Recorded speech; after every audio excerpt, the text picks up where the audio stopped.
Hola chicos, bueno, la idea es seguir con lo que empezamos a ver la clase pasada.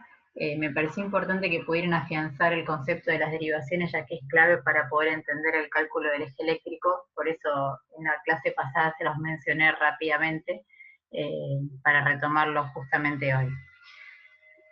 Como ya les mencioné el otro día, que el eje eléctrico en definitiva es la sumatoria de todos los vectores de despolarización. Existe un eje eléctrico auricular cuando se calculan los vectores de despolarización de la onda P, un eje eléctrico ventricular cuando se utiliza el cálculo de los vectores del complejo QRS, pero en la práctica clínica siempre que hablamos de eje eléctrico se hace referencia justamente al eje eléctrico ventricular. Van a encontrar muchos métodos para la determinación del eje eléctrico, pero yo les voy a mencionar solamente dos que son los que se utilizan más frecuentemente. Entonces, como les dije, se entiende por eje eléctrico del corazón al cálculo de la dirección y sentido del vector eléctrico resultante de la suma de cada uno de los múltiples vectores que se producen en una cámara cardíaca y en un momento determinado. Después vamos a ver que ya hay valores asignados, a los cuales se los clasifica como normal, eje desviado hacia la derecha, eje desviado hacia la izquierda o extremo desviación. Volvemos al concepto entonces de las derivaciones. Esto ya recuerdan, es el triángulo de Beethoven. En la clase pasada vimos que la primera derivación, o D1, se obtenía mediante la diferencia de potencial entre brazo derecho y brazo izquierdo. O sea, si vamos un poquito más atrás, teníamos las derivaciones que se clasificaban en derivaciones del plano horizontal y derivaciones del plano frontal. Dentro de las derivaciones del plano frontal teníamos las derivaciones unipolares y las derivaciones bipolares, y dentro de las derivaciones bipolares porque miden diferencia potencial entre dos puntos, teníamos D1, D2 y D3. Dentro entonces de la primera derivación D1, la diferencia de potencial se obtiene entre brazo derecho y brazo izquierdo, y yo les mencioné en la clase pasada que se calculaba el eje eléctrico utilizando un eje exaxial. ¿Y cómo se obtiene ese eje? Mediante la extrapolación de esta primera derivación D1 hacia el centro del corazón. Y van a ver que de manera arbitraria se le asigna un valor de 180 grados o 0 grados. Si se acuerdan, en la derivación D1, el electrodo explorador está a nivel del brazo izquierdo, y es por eso, como mencionamos la última vez, todo vector, que se acerque al brazo izquierdo va a generar una inflexión positiva, mientras que aquel que se aleje va a generar una inflexión negativa. La otra derivación es D2, que mide la diferencia de potencial entre brazo derecho y la pierna izquierda. ¿Sí? Si extrapolamos esta derivación, vamos a obtener esta gráfica y se le asigna el siguiente valor, así no las tapo, de menos 120 grados y de 60 grados. Nuevamente acá el electrodo explorador se encuentra a nivel de la pierna izquierda, y es por eso que todo vector que se acerque a mi pierna izquierda va a generar una inflexión positiva, y aquel que se aleje una inflexión negativa.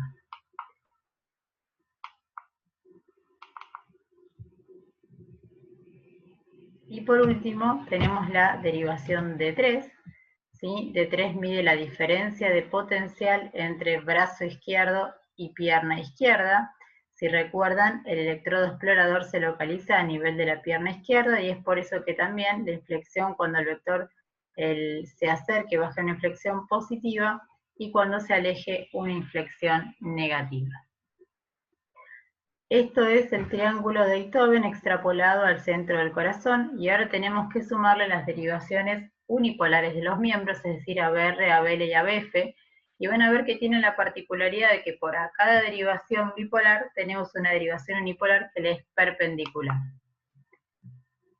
La derivación perpendicular a D1 es ABF.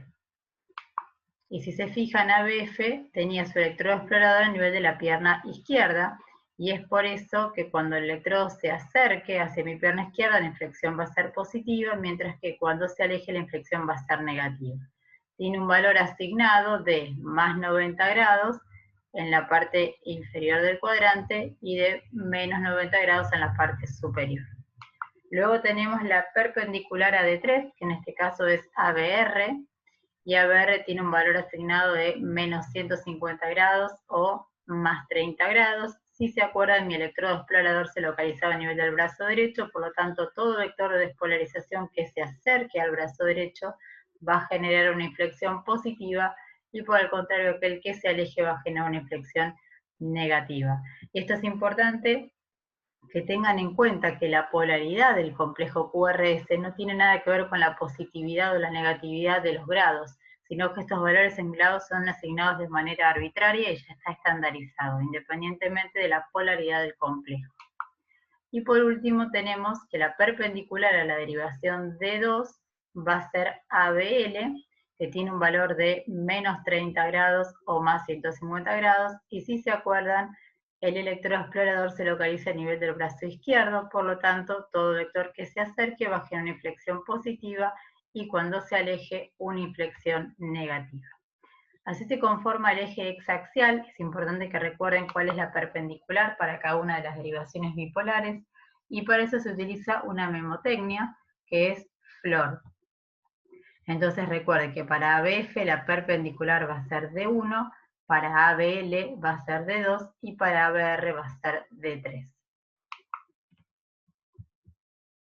Vamos a hacer un pequeño repaso entonces con respecto a las derivaciones. Para esta determinación son las derivaciones frontales. El sistema de eje se describe como grados observando el corazón de frente en una proyección antero-posterior, y es recomendable memorizar o tener a la mano la gráfica clásica de las derivaciones en relación a la dirección de sus ejes correspondientes. En corazones normales, el ventrículo izquierdo es el que tiene mayor masa muscular, por lo tanto va a tener mayor fuerza eléctrica para manifestar el eje, por lo cual sabemos que el vector principal se va a dirigir hacia abajo, hacia adelante y hacia la izquierda. Los grados del eje están relacionados a los vectores que estudia cada derivación, utilizando este círculo de derivaciones frontales para una adecuada orientación. Los rangos exactos de un eje eléctrico normal varía entre menos 30 y más 110 grados. Cuando este supera el rango de menos 30 grados, se denomina el eje eléctrico con desviación hacia la izquierda. Cuando este se encuentra entre más 110 y 180, se denomina eje eléctrico con desviación a la derecha. Y cuando el eje supera los 180 grados, se denomina un eje eléctrico indeterminado. Bien. Entonces, fíjense, a modo de resumen, tienen acá la gráfica, ¿sí? Van a ver en línea llena el sector en el cual se encuentra el electrodo explorador, y por lo tanto voy a tener una inflexión positiva cuando el vector se acerque, ¿sí? Van a encontrar también acá pequeñas variaciones, acá recién decíamos de menos 30 a 110 grados, pero básicamente la nomenclatura que se maneja es esta: normal entre menos 30 y 100 grados, a la derecha entre 100 y 180 grados, a la izquierda entre menos 30 y menos 90 grados, y extremo entre menos 90 y 180 grados. Ahora bien, ¿cómo vamos a calcular el eje eléctrico? Entonces, como dijimos, una manera sencilla en la cual puedo estimar a partir de cuadrantes es tomando dos derivaciones perpendiculares entre sí. Habitualmente lo que se utiliza es D1 y ABF, que son derivaciones unipolares y bipolares perpendiculares. Entonces, en este caso, ¿qué voy a ver? ¿Cómo se encuentra mi primera derivación? D1, ¿sí? Si se fijan acá, con respecto a la línea isoeléctrica, la derivación va, el complejo QRS va hacia arriba, por lo tanto mi complejo QRS es positivo. Si yo me acuerdo, en la primera derivación D1, mi electrodo explorador se encuentra en el brazo izquierdo, por lo tanto va a ser positivo todo este segmento. Perdón, todo lo que esté a la izquierda de mi cuadrante va a ser positivo. O sea que yo sé que mi eje eléctrico va a estar por lo menos a partir de D1 en este mi cuadrante. Ahora voy a ir a buscar la perpendicular a D1, que dijimos será ABF. Si me fijo ABF, veo que ABF es positiva, ya que el complejo QRS va hacia arriba con respecto a la línea isoeléctrica. ¿Cómo se encuentra ABF? Si se acuerdan, el electrodo explorador en ABF se encuentra en la pierna izquierda, por lo tanto, va a ser positivo todo lo que esté en el hemicuadrante inferior. Y yo lo que tengo que ver es en qué parte de mis cuadrantes se superponen o coinciden ambas derivaciones. Entonces yo había dicho que este segmento era positivo para D1 y que para BF este segmento va a ser positivo. O sea que yo sé que coinciden entre 0 y más 90 grados. O sea que puedo decir que mi eje eléctrico está preservado. Una manera sencilla, si no, es recordar que si D1 es positivo y ABF es positivo, el eje va a estar normal, que si D1 es positivo y ABF es negativo, el eje va a estar desviado hacia la izquierda, que si D1 es negativo y ABF es positivo, estará desviado hacia la derecha, y si es negativo, estará desviado hacia la extrema o indeterminada.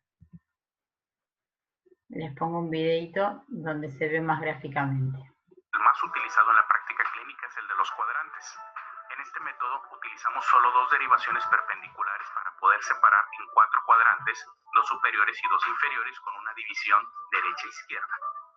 La derivación que nos va a permitir dividir el corazón en mitad derecha e izquierda es de 1, ya que su exploración eléctrica corre de 0 a 180 grados. Cuando esta derivación tiene predominio de voltaje positivo, nos indica que el eje se encuentra en algún punto de la mitad izquierda. Cuando es de predominio negativo, el eje se encuentra en algún punto de la mitad derecha. Con solo el estudio de la derivación de 1 no podemos determinar si el eje se encuentra en la mitad superior o inferior.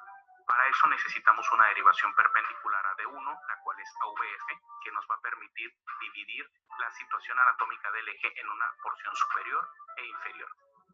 Cuando el predominio es positivo en AVF, el eje se encuentra en algún punto de la mitad inferior, y cuando el predominio es negativo se encuentra en un punto de la mitad superior. Con este principio podemos hacer el análisis de D1 y AVF para poder determinar el cuadrante del eje eléctrico, y utilizamos de orientación la siguiente tabla. Si tenemos D1 positivo y AVF positivo, eso es un eje normal, ya que se encuentra entre 0 y más 90 grados. Si tenemos D1 positivo y AVF negativo, el eje se encuentra desviado hacia la izquierda, ya que se encuentra entre 0 y menos 90 grados. Cuando tenemos D1 negativo y AVF positivo, es un eje desviado hacia la derecha, ya que se encuentra entre más 90 y 180. Y si tenemos D1 negativo y AVF negativo, es un eje indeterminado que se encuentra entre 180 y menos 90. En este ejemplo, podemos ver que se encuentra D1 y AVF con predominio positivo, por lo cual el eje se encuentra en el cuadrante inferior izquierdo entre 0 y más 90 grados, lo cual es un eje normal.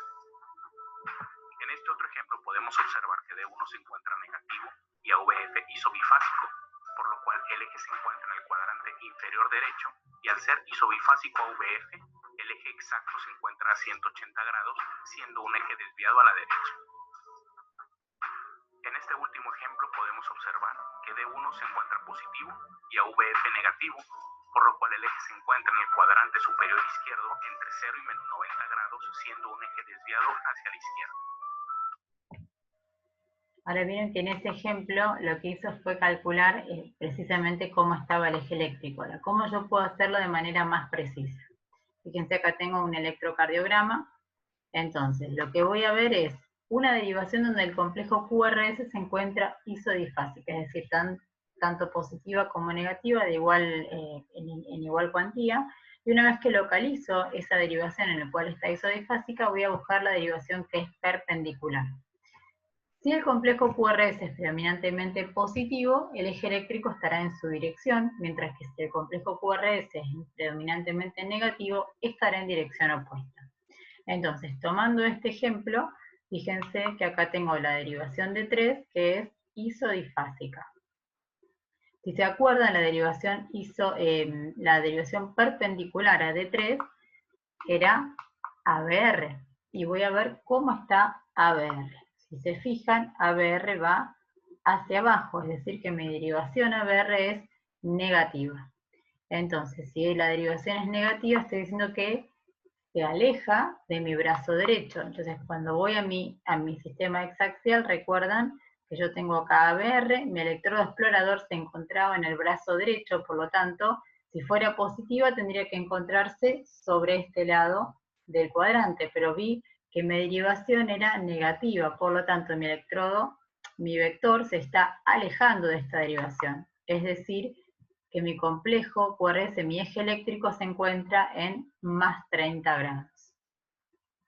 ¿sí? Esto solamente se puede calcular el eje, el valor exacto del eje, primero recordando los valores asignados a cada una de las derivaciones, y después siempre que haya en el electrocardiograma un eje que sea, perdón, un complejo que sea isodifásico.